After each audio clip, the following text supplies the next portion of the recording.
Morning दोस्तों, स्वागत करता हूं आप सभी का आपके अपने YouTube channel vector classes by Vivek Singh में।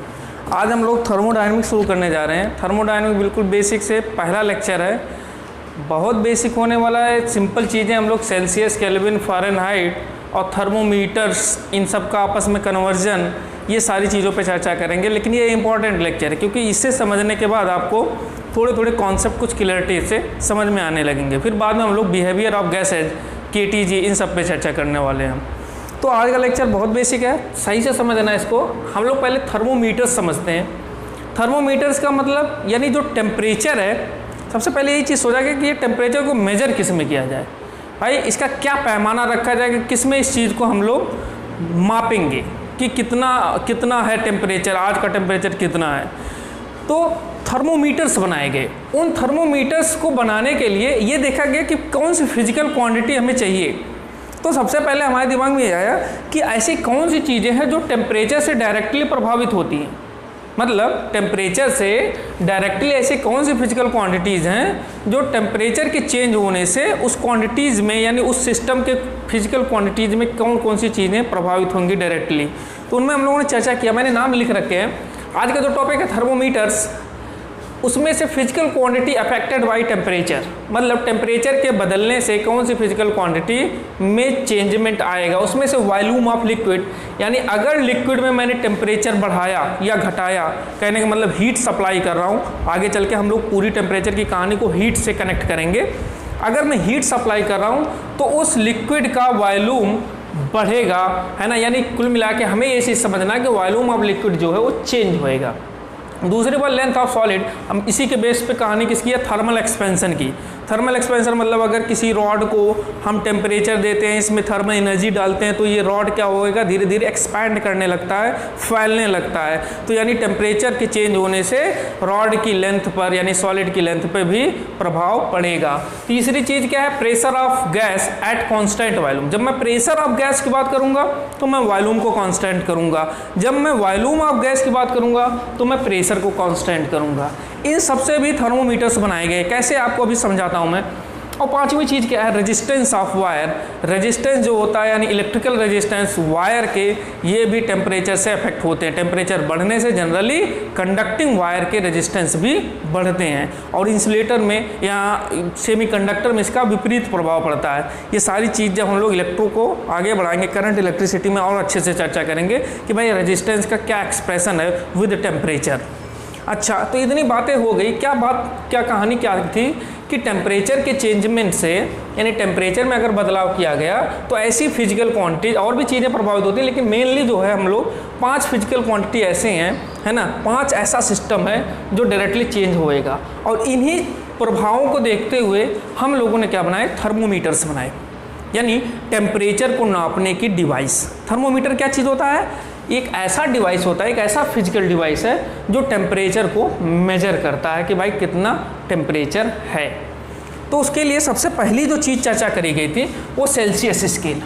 यानी सबसे पहले कौन सा स्केल बनाया गया, सेल्सियस स्केल। आप सही से समझना कि सेल्सियस स्केल बनाया कैसे गया, सोचा कैसे गया। सबसे पहले हमारे पास क्या था कि एक ऐसे करके मान लो ग्लास रॉड है, कैपिलरी ट्यूब भी जिसे हम लोग बोल सकते हैं। क्या है, ग्लास रॉड या कैपिलरी ट्यूब। कैपिलरी शब्द का मतलब ये है कि अगर इसमें कुछ ऐसा चेंजमेंट हुआ तो इसके अंदर जो लिक्विड है उसका लेवल बढ़ भी सकता है और घट भी सकता है। यानी एक तरीके के इसमें कोहेसिव फोर्सेज काम करते हैं। ये फ्लूइड मैकेनिक्स में ये पूरी कहानी आपको और अच्छे से समझ में आएगी। तो हम लोगों के पास क्या था, ग्लास रॉड। अब इसमें हम लोगों ने क्या किया, लिक्विड भर दी। कैसे लिक्विड, जनरली हम लोग मरकरी भरते हैं क्योंकि उसकी हाई डेंसिटी के कारण। तो हमारे सामने क्या था, कौन सा लिक्विड हमने भर दिया, मान लो मरकरी, Hg, या अल्कोहल भी भरते हैं किसी किसी में। तो आपके पास क्या था, एक ऐसा थर्मोमीटर हमने बनाया जो एक ग्लास रॉड था, उस ग्लास रॉड में हमने क्या अंदर भर दिया, मरकरी। अच्छा, ठीक बात। तो जब इसमें मरकरी भर दिया तो ये बताएगा भाई अब कैसे मापोगे, भाई क्या टेम्परेचर कैसे पता चलेगा। कुछ तो सिस्टम बनाओ, कोई तो ऐसी चीज़ करो कि जिससे हमें टेम्परेचर सही से पता चल जाए कितना टेम्परेचर है। तो क्या किया गया, ये बोला गया सबसे सिंपल जो लिक्विड है अपने पास, जो इजीली अवेलेबल लिक्विड है, वो क्या है, वाटर, पानी। अब वाटर के बारे में, क्योंकि वाटर एक ऐसी चीज़ है जिसको हम लोग मान लो तीनों स्टेट्स में इजीली देख पाते हैं। कौन कौन से तीनों स्टेट्स, यानी सॉलिड स्टेट में यानी आइस, लिक्विड में खुद वाटर है ना, और वेपर स्टेट क्या, स्टीम, जिसको हम लोग बोलते हैं क्या, स्टीम, यानी आइस, लिक्विड में वाटर और स्टीम, वेपर में स्टीम। तो वाटर के हमें तीनों अवस्थाओं के बारे में, तीनों स्टेट्स के बारे में अच्छे से ज्ञात था। तो हम लोगों ने इसमें क्या किया, ये देखा कि भाई जब मैं टेम्परेचर को नीचे कर दूँ, अगर मान लो अभी तो हमें पता ही नहीं कि टेम्परेचर मेजर कैसे करेंगे, तो एक इसमें सबसे पहली चीज़ जो सोची गई वो एक बोला गया क्या, आइस पॉइंट, यानी वाटर का सॉलिड स्टेट, आइस पॉइंट। एक दूसरा शब्द खोज क्या बोला गया, स्टीम पॉइंट। स्टीम पॉइंट मतलब वाटर का वेपर स्टेट, गैसियस स्टेट जिसे बोलते हैं क्या, स्टीम पॉइंट। अब ये बोला गया कि भाई एक पॉइंट आइस पॉइंट है और एक पॉइंट स्टीम पॉइंट है, ठीक। तो कहने का मतलब जो आइस पॉइंट है, अभी अच्छे से समझना, एक शब्द ये क्या बोला गया, कैलिब्रेशन, यानी फिक्स करो, कुछ चीज़ें तो फिक्स करो तब तो नापोगे आप। कैलिब्रेशन क्या, कैलिब्रेशन का मतलब ये है, जैसे आपको कोई चीज़ नापना, आपको बोला गया 5 मीटर नापो, तो 5 मीटर ऐसे सडनली थोड़ी ना कहीं पे माप लोगे आप, मतलब उसके लिए कोई एक पॉइंट से तो नापोगे, यानी एक कोई पॉइंट फिक्स किया भाई, हाँ चलो इस पॉइंट से 5 मीटर आगे बढ़ा। तो मतलब क्या चाहिए, किसी चीज़ के मेजरमेंट के लिए एक रेफरेंस चाहिए, रेफरेंस पॉइंट चाहिए कि भाई यहाँ से शुरू हो रहा है, ठीक। तो यानी रेफरेंस पॉइंट क्या बनाया गया, जिसको बोला गया कुछ चीज़ें जो आपको पता है। वाटर के बारे में मुझे 2 पता है कि 2 अवस्थाएं, एक आइस पॉइंट है और एक स्टीम पॉइंट है। तो आइस पॉइंट को अगर मैंने रेफरेंस बनाया और स्टीम पॉइंट, और देखा गया इसके बीच में चेंजमेंट क्या है, तो ये थर्मोमीटर बनाया गया, ये किस प्रिंसिपल पे बनाया गया, ये जो पहला प्रिंसिपल आप देख रहे हो, वॉल्यूम ऑफ लिक्विड, यानी टेम्परेचर के बदलने से, टेम्परेचर के चेंजमेंट से लिक्विड का जो वॉल्यूम है वो बदलता है। टेम्परेचर बढ़ने से लिक्विड का वॉल्यूम बढ़ता है, टेम्परेचर घटने से लिक्विड का वॉल्यूम किसमें, इस ग्लास रॉड में जो लिक्विड भरी हुई है, जो फ्लूइड भरा हुआ है, उस फ्लूइड का लेवल घटेगा। वॉल्यूम चेंज होने का मतलब क्या है, ये तो क्रॉस सेक्शनल एरिया जो है रॉड का, ये तो बदलेगा नहीं भाई। आपका टेम्परेचर बढ़ाने से रॉड थोड़ी ना इधर उधर फैलने लगेगी। ग्लास रॉड जो है इसका क्रॉस सेक्शनल एरिया फिक्स है, ले तो फिर क्या होगा, वॉल्यूम बदलने का मतलब क्या होगा, वॉल्यूम बदलने का मतलब इसका लेवल जो है वो ऊपर नीचे हो सकता है, राइज कर सकता है या फॉल कर सकता है। अगर टेम्परेचर बढ़ाओगे तो राइज करेगा, घटाओगे तो फॉल करेगा। तो इतनी बातें हमें सब कुछ समझ में आई थी, यानी हम क्या करने जा रहे हैं, समझते रहना है ना, आपको अच्छे से समझ में आ जाएगा थर्मोमीटर्स बनाए कैसे जाते हैं। ये बोला गया कि टेम्परेचर के बदलने से एक फिजिकल क्वांटिटी क्या, वॉल्यूम ऑफ लिक्विड चेंज होती है सबसे पहले। तो हमारे पास एक ऐसा फ्लूइड मैंने साइड में रखा, किसको, वाटर, जिसकी 2 अवस्थाएं, आइस पॉइंट और स्टीम पॉइंट के बारे में मुझे जानकारी थी। भाई अगर ऐसा ऐसा करूंगा तो ये बर्फ बन जाएगा, मैंने बोला अगर टेम्परेचर घटाए तो एक जगह बर्फ बनेगा, अगर टेम्परेचर बढ़ाए तो एक जगह भाप बनने लगे। मान लो जैसे सिंपल सीधे सीधे, अगर टेम्परेचर घटाओ, पानी है आपके पास, पानी को आपने फ्रीज में डाल दिया है ना, या कुछ ऐसे जगहों पे रख दिया ताकि वो जम जाए, तो क्या हुआ, एक यानी बर्फ वाली जो अवस्था है, सॉलिड स्टेट है, आइस पॉइंट आप लोग को पता है, और उसको जब मैंने गर्म किया तो स्टीम में कन्वर्ट हो गया। ये भी पता है कि भाई पानी स्टीम में भी बदल जा रहा है एक समय, और पानी एक समय में बर्फ में भी बदल जा रहा है। तो मेरे पास यानी 2 रेफरेंस थी, रेफरेंस यानी कैलिब्रेशन पॉइंट थे। कैलिब्रेशन पॉइंट मतलब फिक्स चीज़ें हैं, आपको कोई चीज़ मेजर करना तो आपको कुछ तो जरूरी चाहिए जो रेफरेंस।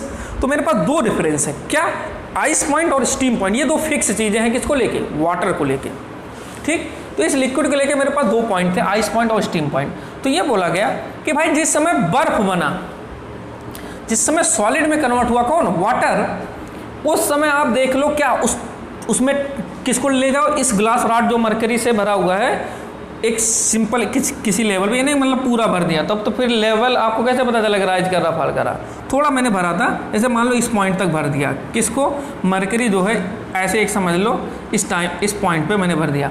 इसको मैंने ले जाया कि किस में, जब आइस बना उसमें ले जाके इस ग्लास रॉड को रख दिया और देख लिया मरकरी का लेवल। मरकरी का लेवल मान लो ऐसे करके क्या है, ये लेवल को मैंने मान लिया 0 सेंटीमीटर, तो 0 सेंटीमीटर पे मरकरी का लेवल, किस में, जब मैंने इस ग्लास रॉड को आइस में डाल दिया। अब ये बोला गया चलो ठीक है, पानी को भाप बनाओ, पानी को क्या किया गया, भाप बनाया गया, स्टीम में कन्वर्ट किया गया, और फिर इसको क्या किया गया, ग्लास रॉड को उठा के उसमें डाल दिया गया, और कहा फिर मरकरी का लेवल बताओ। तो इसमें मान लो जब मैंने उसमें ले गया तो मरकरी का लेवल कुछ यहाँ कहीं पहुँच गया, यानी मरकरी जो है, मरकरी का लेवल बढ़ने लगा। क्यों, क्योंकि ये वही बात है, स्टीम क्या है, गरमाने से बन रहा है, और बर्फ ठंडा जमाने पे बन रहा है, यानी जब मैं टेम्परेचर घटा रहा हूँ तब बर्फ बन रहा हूँ, टेम्परेचर बढ़ा रहा हूँ तब स्टीम बन रहा है। तो क्या चेंज हो रही है physical quantity? Volume of liquid. Volume of liquid मतलब एरिया तो बढ़ नहीं सकता, यानी इसका मतलब लेंथ में चेंजमेंट हो रहा है। तो बर्फ में इतनी लेंथ आई 0 सेंटीमीटर और स्टीम में कुछ इतनी लेंथ आई, यानी ये एक तरीके का लेंथ में चेंज है। टेम्परेचर के बदलने से ये इतना लेंथ में बदलाव आया। अब सुनना कैसे बनाया कैसे गया सेल्सियस स्केल, मैं आपको ये चीज़ समझा रहा हूँ।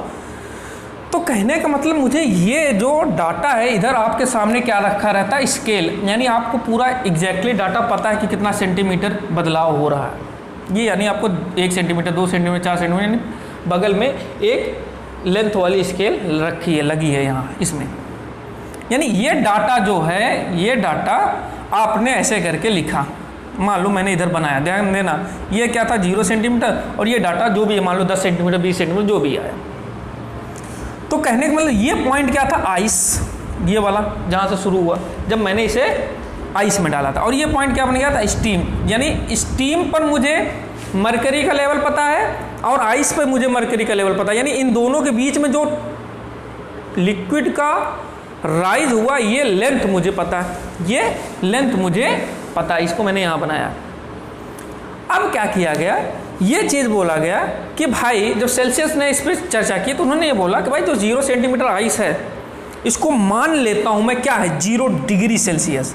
जब सेल्सियस स्केल बनाया गया क्या बोल दिया उन्होंने कि ये 0 डिग्री सेल्सियस है, और स्टीम जहाँ पे बना उसको उन्होंने बोला भाई ये मेरा 100 डिग्री सेल्सियस। समझना अच्छे से, यानी ये नहीं कि 100 डिग्री से 100 सेंटीमीटर है, ये पहले अच्छे समझ 100 सेंटीमीटर नहीं, यानी 1 सेंटीमीटर को उसने 10 डिग्री सेल्सियस मान लिया। अगर ये 10 सेंटीमीटर राइज है तो 1 सेंटीमीटर 10 डिग्री सेल्सियस मतलब 10 सेंटीमीटर अगर रही है तो ये 100 डिग्री सेल्सियस हो गया। ऐसे रैंडमली अगर उन्होंने कर दिया, रैंडमली मतलब अपने तरीके से मान लिया, क्योंकि 2 पॉइंट थे वाटर के जिनके बारे में मुझे जानकारी थी, बर्फ और भाप यानी स्टीम। तो बर्फ को उन्होंने क्या माना 0 डिग्री सेल्सियस, ये कैलिब्रेशन मतलब फिक्स पॉइंट है, बर्फ ऐसे बन जाएगा 0 पे, और स्टीम किस पे बनेगा उन्होंने बोला 100 पे। ये अपनी तरफ से उन्होंने 2 डाटा रख दिए, भाई 0 मतलब बर्फ 100 मतलब स्टीम। अब उन्होंने इस पूरे 0 से 100 वाली चीज़ों को 100 टुकड़ों में कर दिया। कितने पार्ट कर दिए 100, अच्छे समझना, ये पूरे टोटल 100 पार्ट्स कर दिए किस इसी लेंथ को, यानी जो ये स्टीम पर मरकरी जहाँ पे पहुँची और बर्फ पे जहाँ पे मरकरी थी, इस पूरे दूरी को उन्होंने 100 टुकड़ों में तोड़ दिया। तो ये बताओ यार, एक टुकड़ा यानी ये एक टुकड़ा कितने डिग्री सेल्सियस बनेगा, 1 डिग्री सेल्सियस। मतलब जो changement in temperature is directly proportional to the changement of length in capillary tube. मतलब कैपिलरी ट्यूब में जो चेंजमेंट ऑफ लेंथ है वो डायरेक्टली प्रोपोर्शनल किसके, चेंज इन टेम्परेचर के है। अच्छा, तो सेल्सियस ने अपनी तरफ से 2 डाटा देखा कि भाई बर्फ मतलब 0, स्टीम मतलब 100, और इनके बीच के 100 टुकड़े कर दिए, यानी हर जैसे जैसे मरकरी बढ़ रहा होगा वैसे वैसे जो 100 टुकड़े किए हैं उन्होंने, यानी उसमें उन्होंने बोला यानी अगर ये 10 सेंटीमीटर राइज है तो यानी एक सेंटीमीटर 10 डिग्री सेल्सियस है, यानी जब 5 सेंटीमीटर पहुँचा होगा उन्होंने बोले ये 50 डिग्री सेल्सियस पे पानी है, 6 सेंटीमीटर पहुँचा होगा तो उन्होंने कहा होगा 60 डिग्री सेल्सियस है। समझ रहे हो, मतलब 1 मिलीमीटर उनके लिए कितना बन गया होगा, 1 डिग्री सेल्सियस। 100 टुकड़े अगर 10 सेंटीमीटर में किए उन्होंने तो 1 मिलीमीटर बना। आ रही बात समझने। तो इस तरीके से क्या किया उन्होंने कि भाई 2 पॉइंट जो फिक्स पॉइंट थे, कैलिब्रेटेड पॉइंट थे, फिक्स पॉइंट थे 0 और 100, उन्होंने इस हिसाब से एक डाटा बना दिया। तो इस तरीके से उन्होंने क्या बनाया, एक सेल्सियस स्केल बना दिया। 2 फिक्स पॉइंट को लेकर उन्होंने सेल्सियस स्केल बना दिया। अब जैसे उन्होंने को पता है कि भाई ये जो ग्लास रॉड है ये 0 डिग्री सेल्सियस बर्फ बोला जाएगा, 100 डिग्री सेल्सियस पे स्टीम बोला जाएगा। अगर पानी को आपका टेम्परेचर लेना है तो पानी में आपने डाल दिया, मान लो पानी कुछ गर्माया गया 30-40 डिग्री पे है ना, आपको पता नहीं कितने डिग्री पे है, आपने पानी में मरकरी डाला, उनको पता है कि मरकरी का लेवल जब यहाँ पे है, बर्फ में चेक किया था तो ये उन्होंने इसको बोला था 0 है, और मरकरी का लेवल जब स्टीम में डाला था तो उन्होंने बोला था इतना है, तो ये पूरा 100 डिग्री सेल्सियस। अब बीच में सोचो जरा, आपने पानी में डाला या किसी लिक्विड में डाला, मरकरी का लेवल बीच में गया 4 सेंटीमीटर पर गया, तो उन्होंने क्या पता था भाई 1 सेंटीमीटर मैंने 10 डिग्री सेल्सियस लिया तो उन्होंने 4 सेंटीमीटर तुरंत बोलेंगे 40 डिग्री सेल्सियस है। यानी एक तरीके का क्या टेम्परेचर का पैमाना उन्होंने बना दिया, किसको लेके, वाटर के 2 पॉइंट को लेके, आइस पॉइंट और स्टीम पॉइंट को लेके। उम्मीद करता हूँ आप समझ गए होंगे कहानी क्या है। अगर नहीं समझ में बैक करके एक बार फिर से सुनना मेरी कहानी है। तो कहने का मतलब सेल्सियस ने इस प्रकार से एक पैमाना बनाया। क्या उस पैमाने का नाम रखा टेम्परेचर का, वो मापने का जो उन्होंने मापा किसमें, मेजर किसमें किया, डिग्री सेल्सियस में, कि भाई इतने इतने को डिग्री सेल्सियस बोलेंगे, यहाँ पानी है तो इतना डिग्री सेल्सियस बोलेंगे। मतलब दो कैलिब्रेटेड पॉइंट, दो फिक्स पॉइंट आइस और स्टीम को लेकर उन्होंने सेल्सियस ने अपना टेम्परेचर का एक पैमाना तैयार कर लिया। ठीक बात। अच्छा, इसमें क्या उन्होंने किया था, जो ग्लास रॉड कैपिलरी ट्यूब लिया था उसमें उन्होंने एक फ्लूइड भरा था मरकरी, इस बेसिस पे उन्होंने पूरा ये टेम्परेचर थर्मोमीटर बनाया। पर इसमें समस्या है, तो फिर भी बोला कि समस्या क्या भाई, डिग्री सेल्सियस ने उन्होंने सेल्सियस ने खो दिया था, तो दिक्कत क्या हुआ, फिर केल्विन फ़ारेनहाइट क्यों आने पड़ा। सुनना, केल्विन और फ़ारेनहाइट को इसलिए आना पड़ा क्योंकि जब दूसरे साइंटिस्ट ने इसमें देखा कि इस ग्लास रॉड में कोई ज़रूरी थोड़ी ना मरकरी भरो यार, उन्होंने ये बोला कि इसमें चलो अल्कोहल भर देते हैं, किसी ने कहा चलो पानी भर देते हैं, किसी ने कहा कोई और लिक्विड भर दो। तो देखा जो रियलिटी में स्टीम पॉइंट और आइस पॉइंट को इन्होंने बनाया हुआ है, अब क्योंकि हर लिक्विड के लिए अलग अलग, तो हर लिक्विड के लिए अलग अलग है, उन्होंने ये बोला क्या ये एक जस्टिफाइड एब्सोल्यूट आप मापन बता रहे हो, मेजरमेंट। तो जब देखा गया फ्लूइड बदल बदल के, तो रियलिटी में ये एब्सोल्यूट टर्मिनोलॉजी नहीं बन रही थी, कुछ चेंजमेंट आ रहे थे। यानी जब ग्लास रॉड में फ्लूइड बदल बदल के देखा गया तो जो कैलिब्रेशन पॉइंट, वो तो ठीक बात है, बिल्कुल कोई दिक्कत नहीं उसमें, लेकिन कुछ चेंजमेंट आ रहे थे, यानी टेम्परेचर को सही से मेजर नहीं किया जा सकता था इसी थर्मोमीटर के सहारे। तो कहें भाई क्या किया जाए, तो यहाँ से आगे चर्चा होती है किसकी, केल्विन स्केल। किसकी, केल्विन स्केल। यानी इस स्केल को बनाने के लिए सबसे पहला जो शब्द यूज़ किया गया कि कांस्टेंट वॉल्यूम गैस थर्मोमीटर। क्या शब्द आया, उसको कौन सा थर्मोमीटर हम लोग बोलते हैं, ये सिंपल सेल्सियस स्केल था, यानी एक तरीके का थर्मोमीटर जिसमें फ्लूइड के बेसिस पे काम किया जाता था। अब ये बोला गया भाई फ्लूइड का झंझट ही हटा दो, क्या कर दो, फ्लूइड के बारे में क्यों आप परेशान हो, फ्लूइड हटा दो, गैस डालो, और कोई भी गैस डालो, कोई दिक्कत नहीं होने वाली उससे। तो कोई भी गैस डालो मतलब ये है, उन्होंने क्या बोला कि ऐसी चीज़ बनाओ जिसमें गैस से काम हो। तो उन्होंने क्या बोला कि एक मैं थर्मोमीटर बनाने जा रहा हूँ, कौन सा, उसका नाम उन्होंने रखा कांस्टेंट वॉल्यूम गैस थर्मोमीटर। अच्छा, कांस्टेंट वॉल्यूम गैस थर्मोमीटर क्या चीज़, कांस्टेंट वॉल्यूम गैस थर्मोमीटर। अब सुनना है ना, इसमें क्या कहानी है, कांस्टेंट वॉल्यूम गैस थर्मोमीटर, इसमें ये बोला गया सबसे पहले कौन सी फिजिकल क्वांटिटी चेंज होगी। देखो वॉल्यूम तो कांस्टेंट कर दिया है, तो कौन सी फिजिकल क्वांटिटी चेंज होगी, आप देखो जरा, उसमें पीछे मैंने पांचों लिखे थे, प्रेशर चेंज होगा। ठीक है, यानी pressure of gas at constant volume. तो कहने का मतलब टेम्परेचर के बदलने से, चेंज होने से, यानी चाहे टेम्परेचर बढ़े, कैपिटल टी से डिनोट कर रहा हूँ, चाहे टेम्परेचर बढ़े या टेम्परेचर घटे, इसके वजह से क्या चेंज होने वाला है, प्रेशर में चेंजमेंट आने वाला है, यानी प्रेशर बढ़ सकता है घट सकता है। तो उन्होंने क्या किया, प्रेशर को टेम्परेचर के साथ रिलेट करके एक नया थर्मोमीटर बनाया। सुनना ढंग से, क्या चीज़, वो भी थर्मोमीटर कोई गलत नहीं था, पर एब्सोल्यूट नहीं था, यानी एग्जैक्टली हर जगह लागू हो जाए ये नहीं था। इसको लेके क्या किया गया भाई, उसके फ्लूइड के झंझट को हटा दिया गया, फ्लूइड का मतलब लिक्विड को हटा दिया। उन्होंने किसको फिर रखा, गैस पे वो लेके आगे काम, कि गैस रखो भाई और प्रेशर और टेम्परेचर के हिसाब से चीज़ों को सेट करो, लेवल हटा दो। तो प्रेशर और टेम्परेचर के बीच में उन्होंने ग्राफ बनाया, जब किसके बीच में, प्रेशर और टेम्परेचर के बीच में। तो ये बोला गया जब टेम्परेचर 0 डिग्री सेल्सियस, जिसको उन्होंने सेल्सियस ने आइस पॉइंट बोला था, और 100 डिग्री सेल्सियस जिसको सेल्सियस ने क्या बोला था, स्टीम पॉइंट बोला था। प्रेशर देख लिया भाई, प्रेशर चलो मेजर कर लेते, यानी एक गैस का जब 0 डिग्री सेल्सियस हुआ, यानी आइस में डाला गया, तो प्रेशर कितना है, 100 डिग्री सेल्सियस स्टीम में डाला गया, तो प्रेशर कितना, प्रेशर के हिसाब से चीज़ों को सेट करो, ना कि लेवल के हिसाब से। तो प्रेशर वर्सेज टेम्परेचर ग्राफ उन्होंने खोजा, तो इसको 100 डिग्री सेल्सियस में देखा भाई प्रेशर कुछ था, 0 डिग्री सेल्सियस देखा प्रेशर कुछ है, इन दोनों लाइन पॉइंट को मिलाया गया, तो क्या बना, एक तरीके का कर्व आया, जिस कर्व का क्या नाम दिया गया, कैलिब्रेशन कर्व। कैलिब्रेशन शब्द फिर क्यों बोला जा रहा है, आप समझ रहे हो, कैलिब्रेशन कर्व मतलब दो पॉइंट जो कि फिक्स पॉइंट थे वाटर के, आइस और स्टीम, उनको लेके जो पॉइंट बनाए गए, उस प्रेशर को, उन प्रेशर के पॉइंट्स को मिला के कैलिब्रेशन कर्व बनाया गया। अच्छा ठीक बात, कहने का मतलब क्या, ये कोई एक जो गैस पे लेके आपने ये चर्चा की, उस ट्यूब में जो भी गैस भर के ये काम किया कि प्रेशर नाप लिया आपने, अगर उस गैस को बदल दे, उस गैस को बदल दें तो क्या होगा? तो ये देखा गया कि भाई जो प्रेशर वर्सेस टेम्परेचर ग्राफ है, इस पे प्रेशर जीरो कहाँ सबसे पहले ये बताओ, क्या सबसे पहला पॉइंट पूछा गया प्रेशर जीरो कहाँ, ये आपको कैलकुलेट करके बताओ।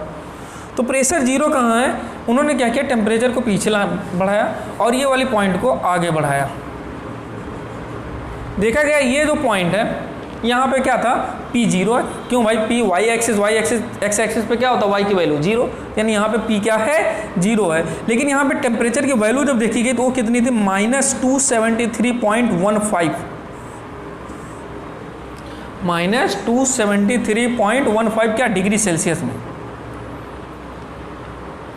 मतलब प्रेशर जीरो कब हुआ गैस का? ये बोला गया भाई जो प्रेशर आपने बोला चलो ठीक है आइस में डाल दिया, आइस में कितना प्रेशर है आपने मेजर कर लिया, यानी आइस का मतलब क्या बोला था उन्होंने, सेल्सियस में 0 डिग्री सेल्सियस कैलिब्रेट किया था, ठीक है 0 डिग्री सेल्सियस पर प्रेशर इतना आया। उन्होंने कहा चलो स्टीम में डाल दे, स्टीम में इतना प्रेशर आया, नाप लिया। अब इसको दोनों को मिला दिया तो क्या बोला गया, कैलिब्रेशन करो, मिल गया। कहा गया प्रेशर जीरो कहाँ है ये बताओ। प्रेशर को जीरो करने के लिए हमने ये देखा टेम्परेचर को घटाना पड़ा, घटाते घटाते क्योंकि ये जैसे करवाया, अब भाई ये लीनियर लाइन वाले करवा, तो इसको पीछे बढ़ा के देखा गया कहाँ पे, -273.15 सेल्सियस पे प्रेशर जीरो निकला। अच्छा प्रेशर जीरो निकला तो उन्होंने बोला भाई चलो ठीक है ये क्या एक पर्टिकुलर गैस के लिए है, दूसरा गैस बदल देते हैं। तो किसी ने जब गैस बदला तो उसका हो सकता है ग्राफ कुछ ऐसा गया, ग्राफ की चीज़ें बदल रही थी, है ना, अच्छे से समझना। सॉरी इस जगह से आप नहीं करोगे इसे, उसका हो सकता है दूसरा जो गैस है उसका 0 डिग्री सेल्सियस पे प्रेशर कुछ और हो। तो उसने बोला कि भाई मान लो चलो ऐसे करके गया ग्राफ, ऐसे करके किसी का गया, है ना, या आप ऐसे करके देख लो, ऐसे करके किसी का गया, किसी का ऐसे करके गया। लेकिन इन सबको जब बढ़ाया गया पीछे, सब पे जो प्रेशर जीरो किया गया, ये मान लो गैस एक है, ये दूसरा गैस है, तीसरा गैस है, यानी उस ट्यूब में गैस को बोला गया भाई क्या सारे गैस के लिए एक ही चीज़ है। लेकिन क्या चीज़, गैस जब चेंज किया कि भाई एक गैस दूसरा ले लेते, दूसरा गैस ले लेते, 3-4 गैस के लिए देखा गया, तो कहा गया प्रेशर सबके लिए जीरो कहाँ है, तो प्रेशर सबके लिए जीरो उसी पॉइंट पे ही आ रहा था। ध्यान देना इंपॉर्टेंट पॉइंट क्या है, यानी उस ट्यूब के अंदर कोई भी गैस डालो, उस ट्यूब के अंदर कोई भी गैस डालो, लेकिन प्रेशर जीरो एक ही पॉइंट पे हो रहा है, वो पॉइंट टेम्परेचर का ये है। यानी ये एक क्या चीज़ संदेश देती है, ये पॉइंट क्या संदेश देता है, ये पॉइंट ये संदेश देता है कि कोई भी दुनिया का कोई भी गैस रख लो आप उस ट्यूब में, प्रेशर जीरो तो सिर्फ एक ही टेम्परेचर पे हो रहा है, और वो टेम्परेचर -273.15 है। तो क्या कहने का मतलब सारी दुनिया की सारी गैसेज के लिए प्रेशर जीरो इसी टेम्परेचर पे होगा, बिल्कुल ठीक बात। क्या इसको मतलब फिक्स मान लिया जाए, बिल्कुल फिक्स मान लिया जाए। यानी इस चीज़ को क्या एब्सोल्यूट बोल दिया जाए, ठीक इस चीज़ को एब्सोल्यूट बोल दिया जाए। यहाँ से शब्द आता है क्या, एब्सोल्यूट टेम्परेचर। सुनते रहना, पूरी कहानी आपको ढंग से समझ में आ जाएगी। क्या शब्द खोजा गया, एब्सोल्यूट, मतलब सबके लिए जो सत्य है, एब्सोल्यूट टेम्परेचर। क्या बनाया गया, एब्सोल्यूट टेम्परेचर यहाँ से खोजा गया। क्यों? क्योंकि दुनिया के सारे गैसेज के लिए प्रेशर जीरो एक ही टेम्परेचर पे हो रहा था। तो क्या इसी टेम्परेचर को रेफरेंस बना दिया जाए, यानी रेफरेंस पॉइंट बना दिया जाए। रेफरेंस पॉइंट का मतलब यहीं से क्या सारा कैलकुलेशन शुरू किया जाए। टेम्परेचर की कोई भी चीज़ अगर मेजर करनी हो तो क्या इसी पॉइंट से मेजर किया गया, क्योंकि यही पॉइंट दुनिया के सारे गैसेज के लिए सत्य है। तो कहा गया हाँ भाई ठीक, इसी पॉइंट को क्या बना लो, रेफरेंस पॉइंट बना लो। रेफरेंस पॉइंट का मतलब क्या होता है, यानी इस चीज़ को क्या मैं जीरो मान के काम करूँ, इस चीज़ को क्या मैं जीरो मान के काम करूँ। हाँ ठीक है, बिल्कुल जीरो मान के काम करो। तो जीरो मान के काम करने पे ये बोला गया कि अगर 5 डिग्री सेल्सियस कोई चीज़ होती है तो इस पॉइंट के हिसाब से वो कितना होगा, नहीं समझे। अगर मैंने बोला कि 5 डिग्री सेल्सियस है तो यहाँ से देखने पे वो कितनी दूरी पे है, आप सोच रहे यहाँ से देखने में क्या, ये दूरी कितनी 273.15, ये 5, तो यानी यहाँ से क्या है 278.15, 273 + 5 278। मतलब इस पॉइंट के रेस्पेक्ट में अगर 100 को देखूंगा तो कितना बन जाएगा 373.15, जीरो को देखूंगा तो क्या हो जाएगा 273.15। मतलब इस पॉइंट को ही मैंने क्या मान लिया, जीरो मान लिया। अगर क्योंकि ये पॉइंट फिक्स पॉइंट है सभी गैसेज के लिए, तो इसको क्या मान लिया, रेफरेंस पॉइंट मतलब जीरो मान लिया। अगर मैंने इसको 0 मान लिया तो इसके नज़रिए से जब आप चीज़ों को देखोगे तो क्या आपको 5 डिग्री 278 दिखेगा, 100 डिग्री क्या आपको 373 दिखेगा, 0 डिग्री क्या आपको 273 दिखेगा। बिल्कुल ठीक, यही शब्द जो मैं बोल रहा हूँ यही क्या है, केल्विन। इसी को क्या नाम दिया गया, केल्विन नाम दिया गया। यानी क्या चीज़, यानी आपका जो केल्विन है, टेम्परेचर इन केल्विन क्या है, 273.15। ये क्या डाटा है, फिक्स डाटा, यानी 0, यही मेरा 0, यही से मैं चीज़ों को नापूंगा। अगर आपको बोला गया temperature in Celsius, 5 degree Celsius जो टेम्परेचर होगा और केल्विन में कितना होगा, तो आपने बोल दिया इतना होगा। नहीं समझे, आ गया होगा समझ में डाटा। यानी केल्विन का इजाद कैसे किया गया, एक टेम्परेचर के एक और यूनिट बनाई गई जिसी को बाद में, क्योंकि ये एब्सोल्यूट पे बेस्ड था, इसी को एसआई यूनिट बोल दिया गया, केल्विन। केल्विन क्या होता है, किसी भी सेल्सियस स्केल को उसमें 273.15 जोड़ने पे जो डाटा आता है वो केल्विन में आता है। केल्विन में डिग्री नहीं जोड़ना है, इंपॉर्टेंट पॉइंट, केल्विन में डिग्री नहीं जोड़ना है। तो यानी यहाँ से आप एक केल्विन स्केल इजाद किया गया, केल्विन स्केल की खोज करेगी। और ये केल्विन स्केल क्या एब्सोल्यूट स्केल है, बिल्कुल सही बात, ये एब्सोल्यूट स्केल है। क्यों, क्योंकि इसका रेफरेंस पॉइंट क्या है, फिक्स है। दुनिया की सारी गैसेज के लिए रेफरेंस 273.15, यही क्या है, 0 माना गया इसी को। और यहाँ के नज़र से चीज़ों को देखा गया, यहाँ के रेस्पेक्ट में चीज़ों, 5 यहाँ से 278 की दूरी पे दिख रहा होगा, 0 यहाँ से 273 की दूरी पे दिख रहा है। तो यहाँ से क्या खोजा गया, केल्विन स्केल। आप सबको डाटा समझ में आ गया होगा। और एक दुनिया के कई साइंटिस्ट ने मिलके कुछ चीज़ों को और सोचा गया, ट्रिपल पॉइंट एक बनाया गया। ध्यान देना, कभी कभी आपसे ये भी पूछ सकता है, जे भी पूछ सकता है, भाई what is triple point, what is triple point of water. Triple point मतलब 3, ट्रिपल मतलब 3, यानी तीनों स्टेट किसके, वाटर के या किसी लिक्विड के। वाटर के तीनों स्टेट्स कोई एक सिंगल कॉम्बिनेशन टेम्परेचर और प्रेशर का, ऐसा सिंगल कॉम्बिनेशन बनाओ कि वाटर की तीनों स्टेट एक ही पॉइंट पे दिखे, उसको क्या बोलते हैं, ट्रिपल पॉइंट। फिर से सुनना, क्या क्या, वाटर की तीनों अवस्थाएं होती है भाई, तीनों स्टेट होते हैं, हाँ ठीक होते हैं भाई। कौन कौन से, आइस, फ्लूइड यानी लिक्विड, और कौन सा, स्टीम यानी भाप, लिक्विड आइस। ये तीनों अवस्थाएं अगर एक ही टेम्परेचर और प्रेशर के कॉम्बिनेशन में बना दिए गए, और वो टेम्परेचर कितना बोला गया, वो टेम्परेचर बोला गया 0.01 डिग्री सेल्सियस, वो प्रेशर क्या बोला गया 4.58 मिलीमीटर ऑफ Hg। मतलब अगर मरकरी का कॉलम है उसमें जब 4.55 mm चढ़ जाएगा तो उस पर कितना प्रेशर बनेगा, ये प्रेशर आप ρgh, रो मतलब डेंसिटी ऑफ मरकरी ले लोगे, जी मतलब एक्सेलरेशन ड्यू टू ग्रेविटी यानी 9.8, और एच मतलब ये जो लेवल जो चढ़ा है मरकरी में वो मल्टीप्लाई करोगे, जितना प्रेशर आएगा अब वो पास्कल में कन्वर्ट हो जाएगा। ये समझ रहे होगे, है ना, कोई इसमें बड़ी बात नहीं है। क्या बोला गया, टेम्परेचर और प्रेशर का एक ऐसा कॉम्बिनेशन जिसपे पानी की तीनों अवस्थाएं दिख जाएं। यानी इतना टेम्परेचर और इतना प्रेशर अगर रख दिए तो पानी आपको इसमें लिक्विड, आइस और स्टीम तीनों में दिखेगा। तो ऐसे पॉइंट्स को क्या बोलते हैं, ऐसे प्रेशर और टेम्परेचर के कॉम्बिनेशन को क्या बोलते हैं जिसपे तीनों अवस्थाएं एक ही साथ को एग्जिस्ट करती हैं। ऑल 3 स्टेट्स ऑफ वाटर को exist in a single combination of temperature and pressure is called triple point of that liquid. Clear है। तो ट्रिपल पॉइंट, इसको भी एक रेफरेंस बना सकते हो, इसको भी एक कुछ साइंटिस्ट ने इसको भी रेफरेंस बना के कुछ काम किया था। यानी अगर बोल दिया गया what is the temperature of triple point of water in kelvin, तो आप क्या करोगे 273.15 उसमें जोड़ोगे तो कितना आएगा 273.16 केल्विन। ठीक है, आप 200 कभी कभी हम लोग 273 जोड़ते हैं लेकिन रियल डाटा क्या 273.15, ये आप समझे रहना। तो ये क्या हो गया, किसकी चर्चा हो गई, ट्रिपल पॉइंट की चर्चा, बिल्कुल ठीक। केल्विन स्केल आपने समझ लिया। अब एक और स्केल बचा, कौन सा, फ़ारेनहाइट। समझ गए होगे, ये अच्छे से नोट करते चलना, कुछ कुछ चीज़ें इंपॉर्टेंट है ना, पूछी भी जा सकती है जेई, क्योंकि बहुत बेसिक से भी चीज़ों को उठाता है। ठीक, फ़ारेनहाइट ये क्या है भाई, अब समझना, अब आपको समझ में आ गया। स्केल बनाना कोई बहुत बड़ी बात नहीं है। यानी अगर आपसे बोले भाई टेम्परेचर का स्केल बनाना है तो आप अपने नाम से भी टेम्परेचर की स्केल बना सकते हो, उसमें कोई दिक्कत नहीं। अपने नाम से भी टेम्परेचर का स्केल बनाया जा सकता है। जैसे अभी आपको समझ में आ जाएगा कैसे, क्योंकि इसमें कुछ है ही नहीं। यानी शुरू में पहला डाटा खोजने में जो मेहनत हुई उसी में मेहनत लगी होगी। यानी जैसे सेल्सियस ने जो मेहनत किया होगा वो ज़्यादा था, इसके बाद जो चीज़ें बनाई गई जैसे केल्विन, वो भी ठीक था।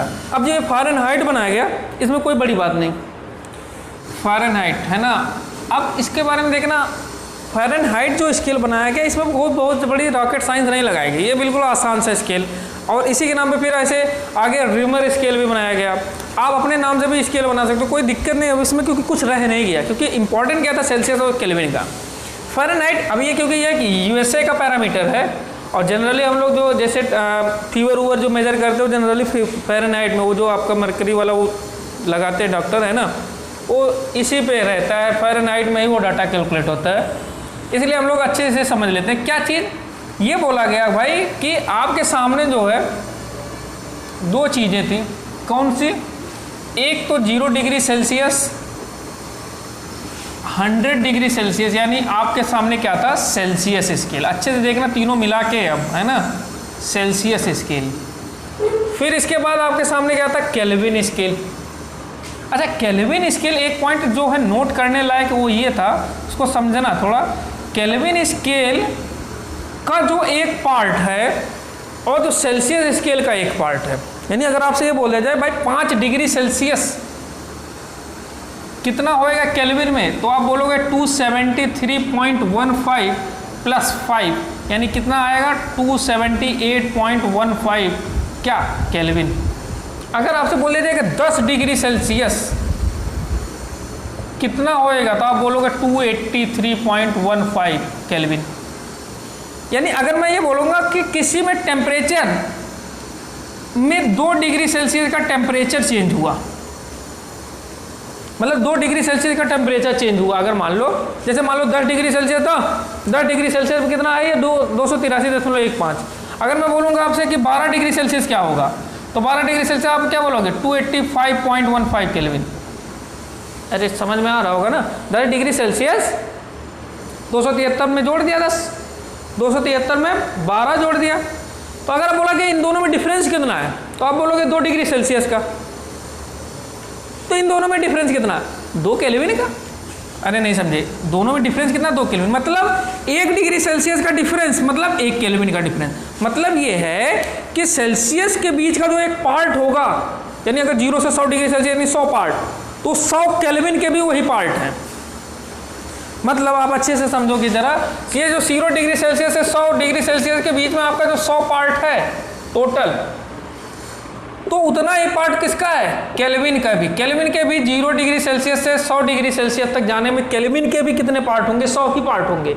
लेकिन बस इसका डाटा शिफ्ट क्या कहाँ से शुरू होगा, ये 273.15 से शुरू होके 373.15 तक जाएगा, ये हो गया केल्विन स्केल। लेकिन ये जो गैपिंग है, यानी 1 डिग्री सेल्सियस की जितनी दूरी होगी उतनी 1 केल्विन की भी होगी, 2 डिग्री के सेल्सियस उतना ही 2 केल्विन, मतलब 1 पार्ट सेल्सियस स्केल का बराबर 1 पार्ट केल्विन स्केल का, सब बराबर था। तो जब फ़ारेनहाइट बनाया गया, फ़ारेनहाइट ये बोला गया कि भाई फ़ारेनहाइट 0 डिग्री सेल्सियस से शुरू हुआ, सेल्सियस 273 से शुरू हुआ कौन केल्विन, लेकिन फ़ारेनहाइट ये बोला गया कि भाई इसे 32 से शुरू करते हैं। और जो आइस पॉइंट से लेके स्टीम पॉइंट जो है आपका, ये कौन सा था स्टीम पॉइंट, ये कौन सा था आइस पॉइंट। कहा गया जो स्टीम पॉइंट है इसको कितना बोल दिया जाए 212, ये बनाया गया क्या फ़ारेनहाइट स्केल। अच्छे से देखना फ़ारेनहाइट स्केल, मतलब ऐसे रैंडमली ये 32 212 के पीछे बहुत बड़ा कोई लॉजिक नहीं होगा कि बहुत भाई इसको आप ऐसे भी कर सकते, मैं चलो एक स्केल बनाता हूँ 40 से 260 तक बनाओ, कोई दिक्कत नहीं है इसमें। तो फ़ारेनहाइट जब बनाया गया उससे क्या बोला गया 32 से 212, यानी बीच में कितने पार्ट हैं ये 180 पार्ट्स। कितने पार्ट हैं ये 180 पार्ट। मतलब ये जो 100 डिग्री सेल्सियस है, जो 100 केल्विन है बीच में, उतना कितना है 180 फ़ारेनहाइट बीच में, कितना है 180 फ़ारेनहाइट है। मतलब 0 डिग्री सेल्सियस बराबर कितना 273.15 केल्विन बराबर कितना 32 डिग्री फ़ारेनहाइट। फ़ारेनहाइट में डाटा कितना 0 आइस पॉइंट कितना माना गया 32, स्टीम पॉइंट कितना माना गया फ़ारेनहाइट में 212। तो कहने का मतलब 100 पार्ट, देखना किसका, मैं एक डाटा लिख रहा हूं क्या 100 parts of Celsius scale, 100 parts of Celsius scale equal to 180 parts of Fahrenheit scale.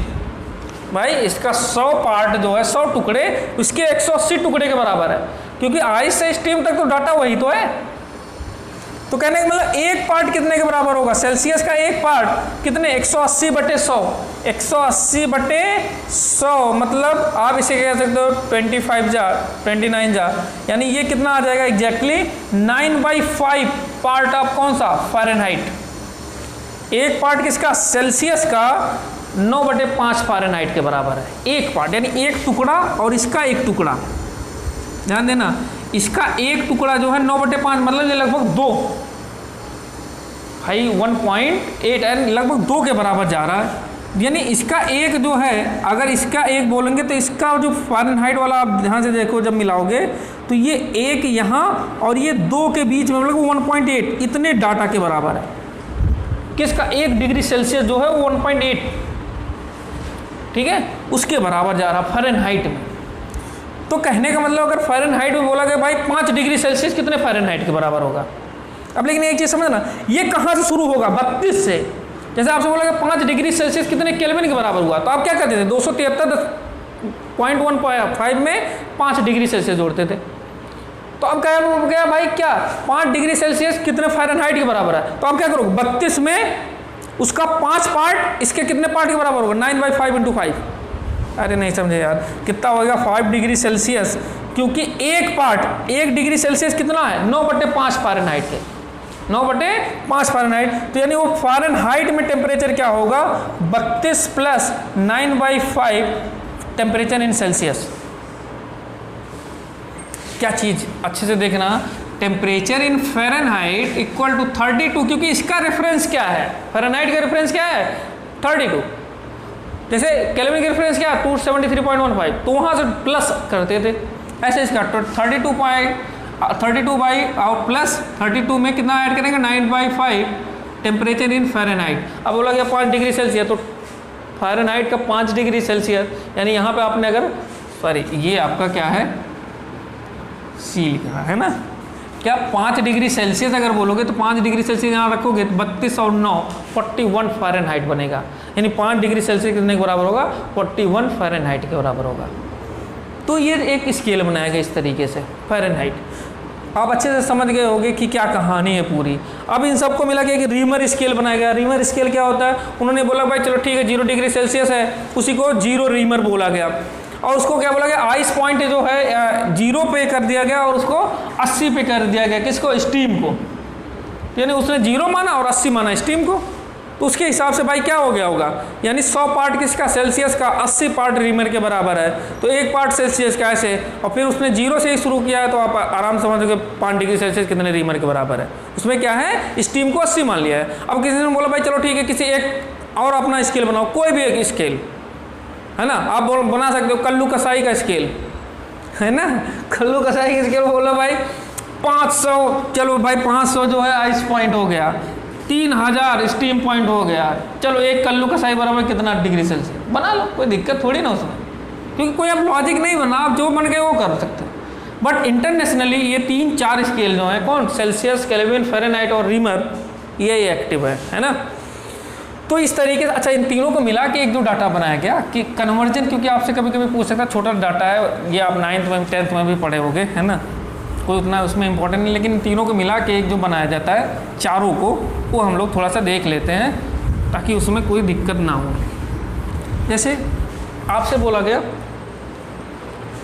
क्या चीज़ कि F यानी फ़ारेनहाइट -32/180, कि समझ में आ रहा होगा 180 क्यों लिख रहा हूँ, 32 क्यों लिख रहा हूँ, सेल्सियस का या केल्विन का K -273.15 अपान 100, 0 से 100 के बीच में, क्योंकि 100 पार्ट केल्विन के होते हैं ना। C सेल्सियस का क्या है 0 से ही ये शुरुआत था, और इसका 273 से, इसका 0 डिग्री क्या था 32 से शुरू हुआ रहा था, है ना। C -0 अपान ये क्या 100, रीमर का R -0 अपान 80, इसका 80 से शुरू हो रहा था। आप ये एक डाटा नोट कर सकते हो, ये आपके काम आ रहा है। अच्छा, इसको और थोड़ा सुधार के लिखा जाए, क्योंकि देखो नीचे वाली चीज़ें सब 20 से कट रही हैं। इसको ऐसे लिख सकते हैं क्या, f माइनस 32 20 से काट दिया तो ये 9 हो गया, ये k माइनस 2 73.15, इसको काट दिया तो ये क्या हो गया 5 हो गया, c बाई 5 हो गया, r बाई 4 हो गया। ये डाटा है, यानी ये डाटा से आपको कन्वर्जन बोला गया, भाई बोला गया कि 30 डिग्री सेल्सियस को फ़ारेनहाइट में बदलो, तो 30 डिग्री सेल्सियस, तो आप क्या करोगे सेल्सियस और फ़ारेनहाइट वाला रेशियो ले लोगे। कौन सा, फ़ारेनहाइट और सेल्सियस का। आपको बोला गया 30 डिग्री सेल्सियस, तो C की जगह आप क्या डालोगे 30, C बराबर 30 डिग्री सेल्सियस। फ़ारेनहाइट F निकालना है आपको, तो यानी क्या करोगे F minus 32/9 equal to C की जगह आपको जब बोला गया 30 डिग्री सेल्सियस को फ़ारेनहाइट में कन्वर्ट करो, तो C की जगह क्या डाल दो 30/5, ये क्या हो जाएगा 6, ये जाएगा कितना 54 और 32 उधर आके 32, तो F की वैल्यू ये आ गई, यानी फ़ारेनहाइट में कितना हो जाएगा 86 फ़ारेनहाइट। 30 डिग्री सेल्सियस यानी कितना 86 फ़ारेनहाइट। अगर आपसे बोला गया 100 फ़ारेनहाइट को केल्विन में बदलो, क्या 100 फ़ारेनहाइट को केल्विन में बदलो, यानी फ़ारेनहाइट F बराबर 100 आप दे दिया, 100 फ़ारेनहाइट केल्विन में बदलो, K की वैल्यू निकालना है। अगर आपको बोला गया 4 रीमर को फ़ारेनहाइट में बदलो, तो रीमर की वैल्यू क्या होगी 4, फ़ारेनहाइट में निकालना है तो F की वैल्यू निकालना है। यानी एक तरीके का चारों स्केल का आपस में कन्वर्जन किस फार्मूले को, उन सबको रिलेट करने वाला एक फार्मूला है। जैसे बोला गया 50 फ़ारेनहाइट यानी F 50 दे दिया, सेल्सियस बताओ तो C की वैल्यू निकालना है। अगर आपसे बोला गया 300 केल्विन को किस में कन्वर्ट करना, रीमर में कन्वर्ट करना, यानी 300 केल्विन यानी K बराबर 300 दे दिया, रीमर में R की वैल्यू निकालनी पड़ेगी। जिसको जिसका जो कन्वर्जन है वो वाले दो डाटा को आप उठा लोगे, केल्विन सेल्सियस तो ये दोनों उठा लिए, रीमर सेल्सियस ये उठा लिए, रीमर केल्विन ये उठा लिए, सेल्सियस फ़ारेनहाइट तो ये दोनों उठा लिए, और आपस में अगर फ़ारेनहाइट को सेल्सियस में कन्वर्ट करना है C की वैल्यू निकालना है। ठीक है, आप समझ गए होगे क्या करना है इसमें। अच्छा, अब एक और चीज़ पढ़ना है, क्या है थर्मोमेट्रिक प्रॉपर्टी। देख रहा है इसमें कोई खास नहीं था, आप इसे अच्छे से लिख लेना। कन्वर्जन आपका बहुत सारे क्वेश्चन कन्वर्जन के ऊपर हैं, इसमें कोई खास बात नहीं है, मैं उसमें कोई क्वेश्चन कराने नहीं जा रहा हूँ, आप कर सकते हो। जैसे अब हमें क्या पढ़ना, थर्मोमेट्रिक प्रॉपर्टी एक छोटी सी चीज़ है जिसकी मदद से हम लोग क्या करते हैं, टेम्परेचर को मेजर करने का कुछ और जो हम लोगों ने प्रॉपर्टी फिजिकल प्रॉपर्टी पढ़े रखी है उसकी मदद से कैसे और टेम्परेचर बदल सकते हैं ये करना है। जैसे मान लो ये बोला गया अगर कोई अननोन फैक्टर x है, आपको टेम्परेचर T की वैल्यू निकालनी है, कैपिटल T ही लिख रहा हूँ है ना, टेम्परेचर T की वैल्यू निकालनी है। कोई एक फैक्टर x फैक्टर कुछ भी हो सकता है, x क्या हो सकता है प्रेशर हो सकता है, x क्या हो सकता है लेंथ हो सकता है, x क्या हो सकता है रेजिस्टेंस भी हो सकता है, कोई भी फैक्टर जो हम लोगों ने पढ़ रखे थे physical quantity, pressure length resistance.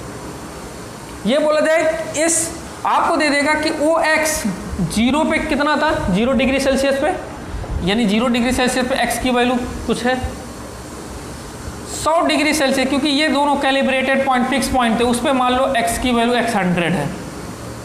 आपसे पूछा गया t डिग्री सेल्सियस पे बताना है, तो उस पर कितना मान लिए xt, अगर वैल्यू आपको दे दिए जाए, यानी क्या फिजिकल प्रॉपर्टी में बदलाव हो रहा है ये आपको दे दिया जाए। 0 पे इतना था लेंथ, जैसे बोल दिया गया 0 पे लेंथ 5 था, 100 पे लेंथ 50 हो गया, और 40 पे लेंथ आपको कितने पे लेंथ 30 हो जाएगा। नहीं, ऐसे क्या पूछा जाएगा आपका कि 0 डिग्री सेल्सियस पे लेंथ कितना है 10 है मान लो, 100 डिग्री सेल्सियस में उसने बोला लेंथ 50 है, तो अब बोला कि भाई 40 पे कितना लेंथ हो जाएगा, ये आपसे ऐसे पूछ लिया जाए तो 20 सेंटीमीटर लेंथ कितने डिग्री सेल्सियस हो जाएगा। तो कुछ भी देके आपको टेम्परेचर पूछ सकता है या वो फिजिकल क्वांटिटी पूछ सकती है कि उसकी वैल्यू कितनी होगी। तो इनको मिला के टेम्परेचर बराबर कितना आएगा, temperature equal to xt minus x0 upon x100 minus x0 into 100, ये जब मल्टीप्लाई करेंगे तो डाटा जो आएगा वो टेम्परेचर इन डिग्री सेल्सियस में आएगा। अब ये ध्यान देना x क्या हो सकता है टेम्परेचर, ये प्रेशर भी हो सकता है, यानी Pt माइनस P0 अपान P100 माइनस P0 इंटू 100। ये रेजिस्टेंस भी हो सकता है, क्या चीज़ RT माइनस R0 अपान R100 into minus R0 into 100। मतलब अगर आपसे बोल दिया गया कि भाई 0 डिग्री सेल्सियस पर रेजिस्टेंस 5 ओम था, 100 डिग्री सेल्सियस पर रेजिस्टेंस 60 ओम था, है ना।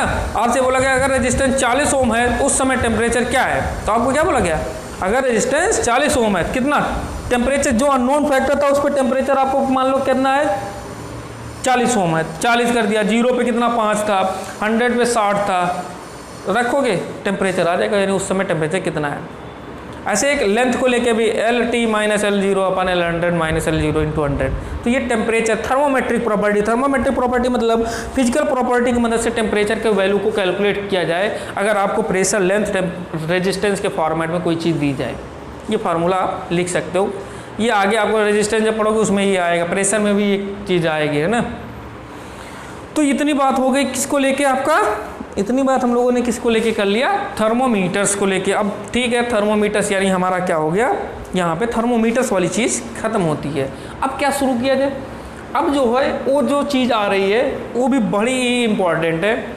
उसको हम लोग क्या करते हैं, हीट, उसका तो पूरी कहानी जो हीट की है ये तो मान लो पूरी अच्छे तरीके से आपको मिलेगा जब हम लोग थर्मोडायनेमिक्स पढ़ेंगे। हीट ट्रांसफ़र पूरा चैप्टर है, कैलोरीमेट्रिक हीट ट्रांसफ़र। अभी जो हम लोग पढ़ने जा रहे हैं, ये जो कहानी है इसको थोड़ा सही से समझना, क्योंकि यहाँ से भी चीज़ें आपको बहुत अच्छी कुछ हद तक ठीक ठाक समझ में आएगा। इसको हम लोग बोलते हैं क्या, एक्सपेंसन। एक्सपेंसन यानी चाहे वो थर्मल एक्सपेंसन हो, वॉल्यूमेट्रिक एक्सपेंसन हो, सरफेशियल एक्सपेंसन हो, एक्सपेंसन के बारे में। जैसे सबसे पहली चीज़ थर्मल एक्सपेंसन, आपका पहला पॉइंट क्या है, ध्यान देना, ये आना चाहिए क्योंकि ये डाटा आपको कई जगह यूज होता है। ये डायरेक्टली यहाँ से पूछा जाए इसके चांसेस कम है, बट ये डाटा यूज ज़रूर होता है किसी न किसी बड़े सवालों में। क्या है थर्मल एक्सपेंसन, थर्मल एक्सपेंसन ये क्या होता है। आपसे ये बोला जाए तो जनरली जो एटम्स होते हैं, यानी अगर बहुत सारे सब्सटेंसेज ऐसे हैं अर्थ पर, अपने ब्रह्मांड में बहुत सारे सब्सटेंसेज यानी मोस्टली सब्सटेंसेज जो हीट सप्लाई होने पर, यानी उनके अंदर टेम्परेचर अगर डाला जाए, हीट डाला जाए, थर्मल एनर्जी डाली जाए तो उनके अंदर एक्सपेंसन होता है, यानी वो फैलने लगते हैं। ऐसे दुनिया में बहुत सारे सब्सटेंसेज हैं। तो कितना हीट डालें तो कितना उसमें चेंजमेंट आएगा, कितना टेम्परेचर बढ़ेगा तो कितना चेंजमेंट आएगा, ये चीज़ कैलकुलेट करना है हमें। इस चीज़ फिनोमिना को हम लोग क्या बोल रहे हैं, थर्मल एक्सपेंसन। इसकी कहानी जो है वो एटम के लेवल से गवर्न होती है। कैसे, जैसे जनरली जो एटम्स होते हैं, आप समझ लेना, थोड़ा सा मैं आपको बता रहा हूँ, कोई बहुत ज़्यादा डीपली नहीं जा रहा हूँ इसमें।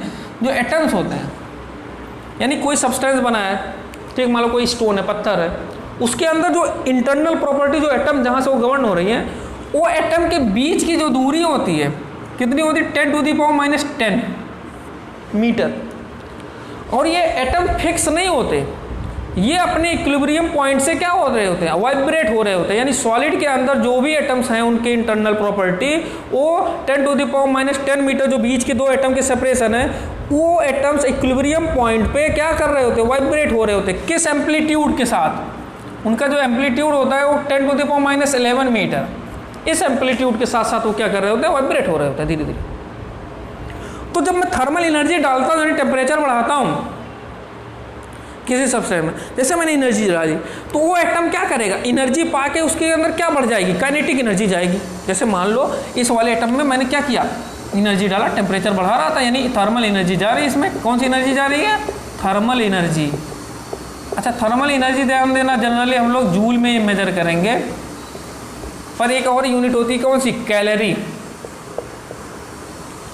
1 कैलोरी इक्वल टू 4.186 जूल, या फिर 1 किलो कैलोरी। किलो शब्द ध्यान देना, जब भी आएगा किलो शब्द का मतलब होता है 1000, यानी 1000 कैलोरी बराबर कितना हो जाएगा, 1000 यहाँ आप मल्टीप्लाई करोगे इतना जूल। एक कैलोरी को बोलते कैसे हैं, यानी एक कैलोरी को कैसे परिभाषा किया, इसका परिभाषा क्या है, इसकी डेफिनेशन क्या है। एक कैलोरी क्या बोला जाएगा कि 1 ग्राम वाटर को, 1 ग्राम वाटर का टेम्परेचर 1 डिग्री सेल्सियस बढ़ाने में जितनी थर्मल एनर्जी की आवश्यकता होती है उसको 1 कैलोरी एनर्जी कहते हैं।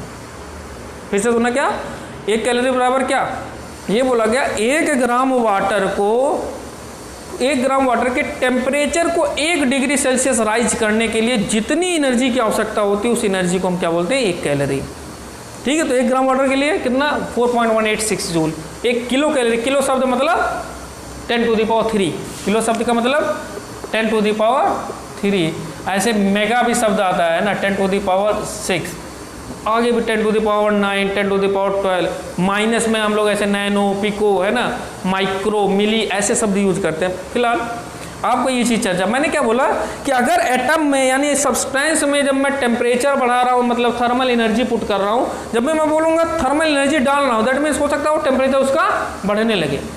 अगर आपके बोला जाए कि दो बॉडी है, सुना थोड़ी कहानी और अच्छे से समझ लो, एक बॉडी का टेम्परेचर ज़्यादा, इसका टेम्परेचर ज़्यादा, इसका टेम्परेचर कम, अगर इन दोनों को मैंने कांटेक्ट किया तो टेम्परेचर सोचो जरा क्या होएगा, इसका टेम्परेचर ज़्यादा, इसका टेम्परेचर कम, दोनों को मैंने टच करा दिया तो क्या होगा?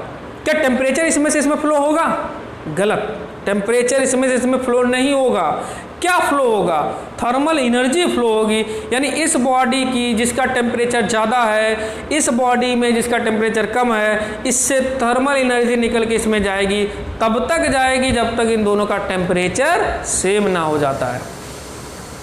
ऐसे ही बात हम लोग चार्जेज में करते हैं, ठीक है। अगर किसी की इलेक्ट्रिकल एनर्जी ज़्यादा है, एनर्जी पोटेंशियल एनर्जी उसकी ज़्यादा है, किसी की कम है, तो अगर हम लोग उनको टच कराते हैं उन दोनों चीज़ों को, तो तब तक ले दोनों के पोटेंशियल अलग अलग है, तब तक ले उनमें क्या होता है, चार्ज का फ्लो होने लगता है। चार्जिंग का फ्लो तब तक होने लगता है जब तक ले उनके पोटेंशियल सेम ना हो जाए। ध्यान देना, क्या चीज़, टेम्परेचर नहीं फ्लो करेगा, थर्मल एनर्जी फ्लो करेगी, तब तक फ्लो करेगी जब तक टेम्परेचर ना सेम हो जाए। ये बातें छोटी छोटी चीज़ें जो आदमी गलती से बोल जाता है। तो हमने क्या किया, सब्सटेंस में थर्मल एनर्जी डाली, थर्मल एनर्जी डाली तो थर्मल एनर्जी पाके क्या करेगी, एनर्जी आएगा, आदमी एक्साइट होएगा। एटम में एनर्जी गई तो एटम एनर्जी पाके क्या करेगा, तेज़ी से वाइब्रेट करना शुरू कर देगा, क्योंकि उसकी काइनेटिक एनर्जी बढ़ जाएगी। तो जब तेज़ी से वाइब्रेट करेगा तो कोलिजन होने लगेगा, दो एटम जिनके बीच में सेपरेशन बहुत कम है, जो कि हल्के हल्के ऐसे वाइब्रेट करे, तो एनर्जी अंदर से आपने डाल दी। अब अंदर से एनर्जी डाल दी तो उनमें क्या होएगा, कोलिजन होएगा, जिसकी वजह से क्या होगी, जो एटम्स के बीच में स्पेसिंग है वो स्पेसिंग बढ़ने लगेगी, और उसका रिजल्ट क्या निकल के आएगा कि वो जो एटम्स के बीच में स्पेसिंग बढ़ेगी तो फाइनली सब्सटेंस भी आपको एक्सपेंडेड होते हुए दिखेगा। नहीं समझे? थर्मल एक्सपेंशन क्या है, जब एटम्स में जो कि सिंपल दो एटम्स के बीच में दूरी बहुत कम है, सिंपली वो अपने इक्विलिब्रियम पोजीशन से धीरे धीरे इस एम्पलीट्यूड के साथ वाइब्रेट कर रहे होते हैं, लेकिन बाहर से जैसे जैसे थर्मल एनर्जी अंदर डाली जाएगी, थर्मल एनर्जी पाके उनका वाइब्रेशन फास्ट हो जाएगा, और वो कोलिजन के कारण क्या होएगा, दो एटम के बीच की जो रिलेटिव सेपरेशन है वो बढ़ने लगेगी, और इसी का रिजल्ट क्या होएगा, फाइनली सब्सटेंस आपको एक्सपेंडेड होता हुआ, खिंचा हुआ, बढ़ा हुआ दिखाई देने लगेगा। इसका परिणाम क्या है, टेम्परेचर के वजह से इसमें एक्सपेंशन आ रहा है, इसलिए इसको क्या बोलते हैं, थर्मल एक्सपेंशन। आपको समझ में आ रहा होगा। अगर मान लो आपके सामने क्या है, एक रॉड है, रॉड का लेंथ क्या है, L है, और इसको सिंपल किस टेम्परेचर पे रखा गया, T डिग्री सेल्सियस पे रखा गया है। आपके पास क्या था, एक रॉड L, इसको T डिग्री सेल्सियस पे रखा गया है, यानी आपके सामने मान लो ऐसे करके एक रॉड है, ये 24 डिग्री से, यानी इस समय के जैसे टेम्परेचर मान लो 26 डिग्री सेल्सियस है, 26 डिग्री सेल्सियस भी इसको मैंने रखा है। अब सडनली अगर धूप निकल आती है, टेम्परेचर मान लो 26 से कितना हो गया, 36 डिग्री सेल्सियस हो गया, तो रॉड में क्या चेंजमेंट आएगा, ये आपको कैलकुलेट करना पड़ेगा। कैलकुलेट करना पड़ेगा तो कितना आएगा, कैसे निकालेंगे, इस चीज़ पे चर्चा। यानी जब टेम्परेचर T से बढ़कर T प्लस डेल्टा T हो गया तो लेंथ L से बढ़ के L प्लस डेल्टा L हो गई। क्या लेंथ बढ़ेगी, बिल्कुल। क्यों, क्योंकि एनर्जी बढ़ी, तो यही वाली कहानी। अच्छा, बहुत ज़्यादा अगर टेम्परेचर में ये नहीं पता लगा 5 डिग्री सेल्सियस में तो 5000 डिग्री सेल्सियस बढ़ा दिया, ऐसे नहीं है। यानी सडन थर्मल एनर्जी नहीं बढ़ा, पता लगा ये था इसमें 5000 किलो कैलोरी डाल दिया तुरंत, ऐसे नहीं, धीरे धीरे धीरे धीरे बढ़ा। भाई टेम्परेचर दिन का समय है, 26 डिग्री सेल्सियस सडनली थोड़ी 36 हो जाएगा, धीरे धीरे बढ़ेगा। तो क्या किया गया, जब टेम्परेचर किसी रॉड जो कि लेंथ L था, इसका टेम्परेचर T डिग्री सेल्सियस था, अगर टेम्परेचर में बदलाव किया गया तो रॉड में भी जो बदलाव होने वाला है, कौन सा बदलाव, delta T change in temperature, तो delta L change in length. तो अगर ये बोला जाएगा डेल्टा L क्या होगा, तो change in length is directly proportional to the change in temperature. Change in length is directly proportional to the change in temperature, लेकिन कब तक, जब तक ये जो डेल्टा T है ये बहुत बड़ा वैल्यू ना हो कि 5000 डिग्री सेल्सियस हमने बढ़ा दिया, 500 डिग्री, ये अप्रॉक्सीमेटली 0 से 100 डिग्री सेल्सियस के चेंजमेंट को अलाउ करता है, कौन, प्रोपोर्शनलिटी। समझते रहना, सारे डाटा इंपॉर्टेंट है। क्या चीज़, जो आपने रॉड में लेंथ में बदलाव आया है वो एक पर्टिकुलर टेम्परेचर चेंज, यानी बहुत ज़्यादा चेंज ना, 0 से 100 के अप्रॉक्सीमेट, ये नहीं कि आपने सडनली बहुत ज़्यादा बढ़ा दिया है, तो उसके लिए क्या होएगा आपका डायरेक्टली प्रोपोर्शनल होगा, यानी change in length is directly proportional to the change in temperature, और change in length is directly proportional to the initial length of the rod. यानी अगर रॉड की लेंथ बहुत बड़ी है उसमें चेंजमेंट होने के भी चांसेस उतनी ज़्यादा होंगे, रॉड की लेंथ बहुत छोटी छोटी चीज़ में बदलाव होने के चांसेस भी छोटे होंगे। आ रही बात समझ, यानी अगर आपको बोला गया ये इतनी बड़ी लोहे की चीज़ है इसको फैलाओ, उस पर आप मारोगे उसके फैलने के चांसेस कंपेयर टू अगर एक बड़ी चीज़ है उसके फैलने के चांसेस जो होंगे ज़्यादा होंगे छोटे वाले से, यही बात है। तो इन दोनों को मिलाया गया इन प्रोपोर्शनलिटी को, तो चेंज इन लेंथ इस प्रोपोर्शनलिटी को हटाया गया, एल अल्फा डेल्टा टी, एक अल्फा क्या है जिसको हम लोग क्या बोलते हैं thermal expansion coefficient, expansion coefficient है ना, क्या बोलते हैं ये एक तरीके का क्या है प्रोपोर्शनलिटी कांस्टेंट है जिसका नाम रखा गया थर्मल एक्सपेंशन कोफिशिएंट। अल्फा की यूनिट क्या होगी, डेल्टा एल की यूनिट क्या है लेंथ मीटर में, ये भी मीटर में, तो मीटर मीटर कैंसिल, अल्फा की यूनिट क्या होगी डिग्री सेल्सियस का इन्वर्स या केल्विन का इन्वर्स, अल्फा की यूनिट ये कोफिशिएंट। ध्यान देना इंपॉर्टेंट चीज़ क्या सामने आई आपके सामने, delta L change in length equal to L alpha delta T, ये एक आया। Alpha is the thermal expansion coefficient, L क्या है इनिशियल लेंथ, डेल्टा टी क्या चेंज इन टेम्परेचर। क्लियर? अच्छा ये बात, अच्छा ये चीज़ क्या था आपका थर्मल एक्सपेंशन कोफिशिएंट। आपका कभी दूसरा पॉइंट क्या है वॉल्यूम एक्सपेंशन कोफिशिएंट, नोट करते चलना है ना, वॉल्यूम एक्सपेंशन कोफिशिएंट और भी सरफेस वाला भी है, आप इसको मैं बता दे रहा हूँ आप उससे समझ जाओगे। वॉल्यूम एक्सपेंशन कोफिशिएंट यानी वॉल्यूम एक्सपेंशन, जैसे मान लो लिक्विड में जनरली क्या होता है जब टेम्परेचर बढ़ाते हैं तो क्या होगा लिक्विड में वॉल्यूम बढ़ने लगता है, टेम्परेचर बढ़ाया तो वॉल्यूम बढ़ा, अभी हम लोगों ने थर्मोमीटर्स में चर्चा करी थी। तो वॉल्यूम जब बढ़ने लगेगा तो बढ़ेगा किस रेट से, कितना वॉल्यूम में चेंजमेंट होगा, यानी अगर मान लो कोई एक ऐसी चीज़ है जिसका वॉल्यूम V है, किस पे T डिग्री सेल्सियस पे, इसमें वॉल्यूम में चेंज डेल्टा V हो जाता है जब टेम्परेचर में चेंज डेल्टा T हो गया। तो बताओ कि अगर मैंने इतना बढ़ाऊंगा टेम्परेचर तो कितना चेंजमेंट होगा, ये आपको बोला गया। तो यहाँ पे भी वैसे ही सेम चीज़ है, क्या delta V is directly proportional to V, delta V is directly proportional to delta T। इन दोनों को मिला के एक डाटा आया, प्रोपोर्शनलिटी हटी, क्या आया V gamma delta T, change in volume is directly proportional to the initial volume, change in volume is directly proportional to the change in temperature, and delta V is finally equal to V initial volume gamma, gamma क्या है volumetric expansion coefficient, इसकी unit क्या है वही degree Celsius का inverse या फिर kelvin का inverse, V gamma delta T।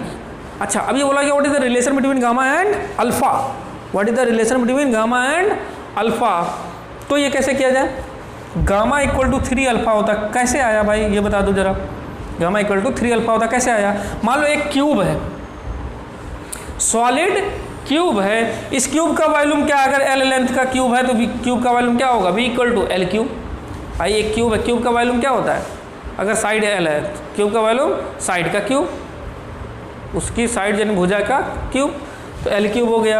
अगर ये बोल दिया जाए इसे डिफरेंशिएट करो विद रेस्पेक्ट टू लेंथ, तो dB बाई DL, यानी मैंने इसे लेंथ के रेस्पेक्ट में डिफरेंशिएट करा, तो ये क्या है 3L स्क्वायर, यहाँ से क्या आया dB इक्वल टू आप बोलोगे क्या 3L स्क्वायर DL, भाई dB equal to 3L square DL। मैंने क्या बोला, अगर ये बहुत ही स्मॉल चेंजमेंट को लेकर चर्चा करी जा रही, बहुत स्मॉल, बहुत ही हल्का चेंज इन वॉल्यूम, हल्का चेंज इन लेंथ, तो मैंने DL ये डेल्टा शब्द यही कन्वर्ट होएगा किसमें DL में, अगर बहुत स्मॉल चेंज की बात करेंगे। डेल्टा शब्द क्या थोड़ा ठीक ठाक चेंज, अगर DL शब्द कब आएगा जब बहुत ही कम चेंज के लिए, तो ये डेल्टा L केस में कन्वर्ट हो जाएगा DL। तो यानी यहाँ से हम लोग क्या लिख सकते हैं dB equal to 3L square, DL की वैल्यू सोचो तब क्या हो जाएगी L अल्फा DT, बहुत ही कम चेंज DT टेम्परेचर में अगर चेंज किया गया है तो उस समय क्यूब में वॉल्यूम में क्या एक्सपेंशन होगा वो हम चर्चा कर रहे हैं। यानी ये देखो क्या होगा 3L स्क्वायर पहले से था, DL इक्वल टू क्या होगा DL equal to L alpha delta T, delta क्योंकि मैंने हटाया क्योंकि बहुत ही स्मॉल चेंज कर रहा हूँ, तो यहाँ से क्या आएगा dB equal to 3L square L multiply होकर क्या बनाएंगे 3L क्यूब अल्फा DT अच्छा, अब डी वी इक्वल टू क्या होगा, 3 अल्फ़ा को साथ में रखा, एल क्यूब क्या है, क्या इनिशियल वॉल्यूम है, डी टी, एल क्यूब का इनिशियल वॉल्यूम है, यानी D V equal to 3 alpha V D T. अच्छा, अब आप यहाँ से समझोगे डी वी इक्वल टू क्या होता है, इसको कंपेयर किया जाए यानी वॉल्यूम चेंज क्या होता है, D V equal to gamma V D T, यही तो होता है। अरे D V equal to gamma V D T, तो गामा यानी किसकी जगह ले रहा है, 3 अल्फ़ा की, मतलब volumetric expansion coefficient gamma, thermal expansion coefficient, linear expansion coefficient, या ऐसे बोल सकते हैं लीनियर एक्सपेंशन कोफिशिएंट, लेंथ में जो बदलाव वाला कोफिशिएंट है उसके 3 गुना के बराबर होता है। कुछ डाटा आपको, लेकिन इसके लिए परेशान नहीं होना कि अल्फ़ा गामा क्या होता है, ये डाटा आपको दिया जाएगा। ऐसे एक सरफेस एक्सपेंशन कोफिशिएंट होता है बीटा, उसमें क्या होता है, area equal to delta A equal to beta A delta T, area की अगर बात करी जाएगी तो बीटा अल्फ़ा गामा में क्या रिलेशन होता है, beta equal to 2 alpha, gamma equal to 3 alpha. Beta के लिए कैसे समझेंगे, मान लो एक साइड है आपका, मान लो एक स्क्वायर है, स्क्वायर की लेंथ एल है, तो यहाँ से क्या हो जाएगा आपका एरिया इक्वल टू क्या हो जाएगा, L square, area equal to क्या हो जाएगा आपका एल स्क्वायर। अगर एरिया एल स्क्वायर हो जाएगा तो D A by D L यहाँ से करोगे, D A by D L क्या हो जाएगा 2L D L, sorry 2L हो जाएगा अगर इसको डिफरेंशिएट किया तो डी ए इक्वल टू क्या हो जाएगा 2L डी एल। अब फिर से यहाँ से क्या कर लेंगे हम लोग, डी एल की वैल्यू फिर से रखेंगे 2L, डी एल की value L alpha D T, फिर से क्या बन जाएगा ये 2 alpha L square D T, तो डी ए इक्वल टू क्या हो जाएगा, यहाँ से कंपेयर जब करेंगे तो ये क्या हो जाएगा beta A D T, D T L square क्या है ए, यहाँ से यानी आपका क्या है, सीधे अगर बोला जाएगा अल्फ़ा इस टू बीटा इस टू गामा क्या होता है, तो 1:2:3, समझ गए होगे। बीटा क्या है, एरिया है ना, सरफेस एरिया एक्सपेंशन कोफिशिएंट ऐसे भी बोल सकते हो। अल्फ़ा क्या है, लीनियर एक्सपेंशन कोफिशिएंट, गामा क्या है, वॉल्यूमेट्रिक एक्सपेंशन कोफिशिएंट, सबकी यूनिट इनवर्स केल्विन। तो अल्फ़ा बीटा गामा में क्या रिलेशन, 1:2:3, आप इसको अच्छे से समझ सकते हो। ये क्या है, एक्सपेंशन की बातें थी, है ना, कि एक्सपेंशन किस प्रकार से कितना हुआ, ठीक बा। तो यहाँ तक आपको बहुत अच्छे से समझ में आया होगा। अब हम लोग किसकी चर्चा करते हैं, density. What is the effect of change in temperature at density of fluid, यानी फ्लूइड की डेंसिटी पे आपका कितना बदलाव होगा अगर टेम्परेचर का चेंजमेंट किया जाए। सुनना, कितना बदलाव होगा, जैसे मान लो आपके सामने मैंने रख दिया डेंसिटी क्या होता है, ये डाटा आप ध्यान देना, इसके ऊपर बहुत सारे क्वेश्चन आ सकते हैं कि अगर इसमें इतना बदलाव किया जाए तो क्या होगा, कर सकते हो। सवाल ये है कि डेंसिटी पे भाई क्या फ़र्क पड़ता है, किसका, टेम्परेचर का। मान लो एक फ्लूइड है जिसकी डेंसिटी रो है, डेंसिटी इक्वल टू क्या होता है, मास अपान वॉल्यूम, बिल्कुल आसान चीज़। डेंसिटी इक्वल टू क्या होता है, मास अपान वॉल्यूम। जैसे मान लो आपके सामने एक फ्लूइड जिसकी डेंसिटी रो इक्वल टू क्या होता है, m/v। ये मान लो ये डेंसिटी किस पे थी, T टेम्परेचर पे। अगर ये बोला कि टेम्परेचर में बदलाव मैंने डेल्टा T कर दी है, यानी टेम्परेचर में वैसे 10 डिग्री सेल्सियस मान लो रो है, क्या 20 डिग्री सेल्सियस में बताओ रो क्या होगा। मतलब क्या चीज़ किया गया, टेम्परेचर में चेंजमेंट किया गया, तो रो बदल के क्या हो गया, रो डैश। तो रो डैश से क्या होएगा, अच्छा मास पे क्या फर्क पड़ेगा, टेम्परेचर नहीं, मास तो यूनिवर्सल कांस्टेंट है, तो वॉल्यूम पे फर्क पड़ा होगा, वी डैश। नहीं समझे, टी टेम्परेचर पे डेंसिटी मान लिया रो है, और रो क्या है आपका, rho equal to mass upon volume. Mass का टेम्परेचर से कोई लेना देना, इनफैक्ट मास यूनिवर्सल कांस्टेंट है। डेंसिटी नई वाली डेंसिटी जब टेम्परेचर बढ़ा दीजिएगी, मान लिया कितना, रो डैश, तो मास तो बदला नहीं होगा लेकिन वॉल्यूम बदला होगा, तो रो डैश अपान रो क्या हो गया होगा, यहाँ से रो डैश अपान रो क्या हो गया, वी बाई वी डैश। अच्छा वी बाई वी डैश मतलब वॉल्यूम में चेंज हुआ है, वॉल्यूम चेंज मान लो डेल्टा वी हुआ, तो वी डैश क्या है भाई, अभी भी तो बात कर रहे थे डेल्टा वी क्या है, जब टेम्परेचर बढ़ा होगा तो वॉल्यूम में बदलाव आया होगा, तो delta we plus delta we dash क्या हो जाए, शुरू में वी था अब डेल्टा वी बदल गया, कब, जब डेल्टा टी टेम्परेचर बढ़ा दिया। तो यानी यहाँ से क्या आया होगा, rho dash upon rho equal to V upon V plus delta V को क्या लिख सकते हैं हम लोग, गामा वी डेल्टा टी। अब वी यहाँ से कॉमन हो गया होगा और क्या बनेगा यहाँ से 1 plus gamma delta T, V भी कट गया, तो rho dash upon rho equal to 1 plus gamma delta T का पावर -1। तो यहाँ से रो डैश कितना आ जाएगा, rho dash equal to rho, अगर मैंने यहाँ पे बाइनोमियल यूज किया, बाइनोमियल क्या होता है 1 plus X to the power n, अगर ये n फ्रैक्शनल हुआ या निगेटिव हुआ तो हम लोग इसको डायरेक्टली 1 प्लस nx करके भी लिख सकते हैं अप्रॉक्सीमेटली बाइनोमियल। यहाँ से क्या हो जाएगा 1 आगे आ जाएगा तो क्या हो जाएगा गामा डेल्टा टी। तो यानी बदलाव क्या होगा ध्यान देना, अगर टेम्परेचर बढ़ेगा, चेंज किया आपने, टेम्परेचर बढ़ा दिया, गामा की वैल्यू रखोगे तो यानी ये क्या होगा डेंसिटी घट रही होगी। भाई टेम्परेचर बढ़ाओगे density is inversely proportional to volume, temperature बढ़ाओगे तो वॉल्यूम बढ़ेगा तो डेंसिटी क्या होगी घटेगी। नया वाला डेंसिटी यानी rho dash equal to rho 1 minus gamma delta T, या इसे आप ऐसे करके लिख सकते हो rho dash equal to rho, अगर अंदर मल्टीप्लाई हुआ तो rho minus gamma rho delta T, rho dash minus rho कर लिए तो ये क्या आएगा delta rho, delta rho equal to gamma rho delta T, minus sign indicated what density is decreases due to the temperature increases. यानी अगर temperature बढ़ाया तो डेंसिटी घटेगी, कितनी घटेगी, क्या चेंजमेंट होगा, क्या नई डेंसिटी होगी, आप रो डैश से निकाल सकते हो। तो टेम्परेचर का प्रभाव डेंसिटी पे कैसे पड़ता है ये आप अच्छे से समझ गए। अब आज के लिए मैं इतना ही रखता हूँ, अगला लेक्चर जो शुरू होगा उसमें हम लोग लेंथ पे जो प्रभाव पड़ा है इसकी वजह से हम लोग आगे चर्चा करने वाले हैं कि टाइम पीरियड पे क्या प्रभाव पड़ेगा, टी इक्वल टू 2π/L/g। इससे और मैं कुछ क्वेश्चंस कराऊंगा, कुछ उसमें से ठीक ठाक लेवल के जेई लेवल के होंगे, और आगे हम लोग गैसेज के बिहेवियर के ऊपर चर्चा करेंगे, Boyle's law, Charles law, Gibbs law, इन सब के ऊपर चर्चा करेंगे। आज के लिए इतना ही। आप अगर मेरे चैनल पहली बार आए हो तो प्लीज़ सब्सक्राइब करो, शेयर करो, लाइक करो। धन्यवाद।